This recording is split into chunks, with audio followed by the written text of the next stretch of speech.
inspired. Sometimes it is a confirmation that yes, that is correct, that this did happen or this can happen. And also it is a proven point. It's been done before, it's happened in the past, and God is still able to do it today.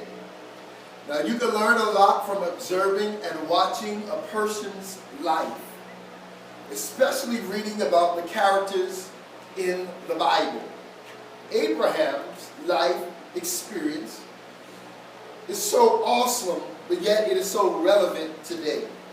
In Abraham's life, we learn how God can change your thinking and your speaking. What you think about often is a difference from what you say. And so our thoughts are different from our words. Our thoughts are very important because our thoughts design our future. It starts with an idea. Words are very powerful because words create the future. Nothing starts happening until you start talking about it. Therefore, your words become a creative power to bring things to pass. And I believe that faith is living by what you believe in God, not by what you see. Often when we look at the Word of God, we got to decree the Word of God not according to what we see in life's experiences, but we've got to decree the Word of God, even in our personal life, our physical, our financial, our social, our emotional, every aspect of our life. We've got to decree the Word of God by what we believe. Come on, say what we believe. What we believe. All right. And so even with this ministry, it all starts when we start speaking about it. We put the buzz in Facebook, or we telling our neighbors, our friends, our co-workers, our family, and we start speaking about it. God will allow it to come to pass, and things will begin to develop because it starts with an idea. It speaks to our spirit, and then we begin to speak the vision. Notice, Abraham was born in the city of Ur. Nobody really did not hear about Abraham until the age of 75. It lets us know that we were born to believe despite where we are. Some of us were born with humble beginnings. It's the humble starts that help us see how much we believe God, how God can bless our lives. How many know you didn't always have a car?